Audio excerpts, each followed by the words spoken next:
Now, fast forward, I graduated. I have a newborn, and I relocated to Atlanta, Georgia. And shortly after I relocated to Atlanta, Georgia, I got pregnant again.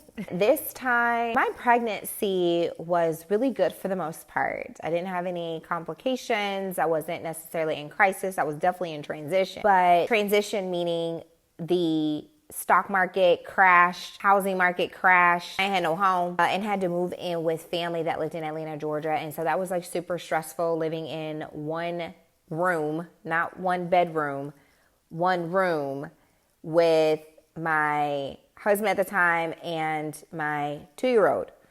And so fast forward, we were able to get out of that situation and kind of start over. And so along comes my daughter. 4 months later, my mom died.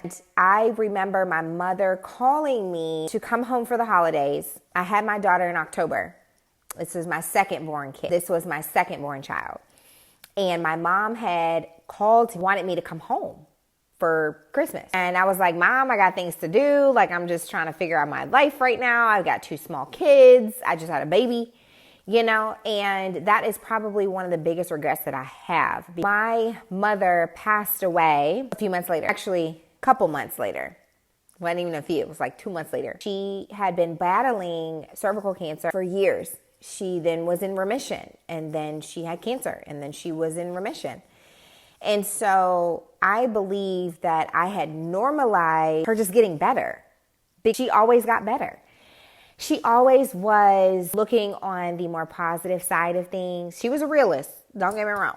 My mama was like as real as they come. But she also was just really good at thugging out. Like, I did not realize the amount of, I didn't realize that my mom was that sick until it was too late. And I remember my godmother called me, and she, this was after the holidays, and she said, you need to come now. And I was like, well, what's going on? You need to come now. Nobody would tell me what was going on with my mom.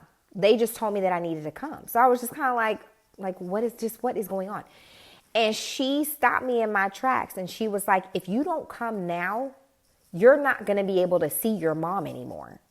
And that statement jolted me in my track. It stopped me in my track. Packed up, extended my leave because I was already on maternity leave. And I remember writing to HR talking about my mom being sick and me needing to leave Atlanta and go back to Kentucky and see what's going on with my mom. I arrived, and my mom was not the same physical being that I remember. And I had about a week and some change with my mom, and she transitioned. So here I am just in shock because I was still healing postpartum. You're talking about 4 months. My mom passed away 4 months after I had my second child. My mom raised me. She sacrificed everything to make sure that I was taken care of, period. Things that I needed and things that I wanted. And to imagine my mom not being here was really that wasn't even a thought that came in my mind. So I am burying my mother at 25 with 2 kids, and that was 4 months old, and the other one was 2.5. I would never wish that experience on my worst enemy, because you don't realize the value of life many times until it's too late. And I'm going to tell you, I've lived it, and it was too late.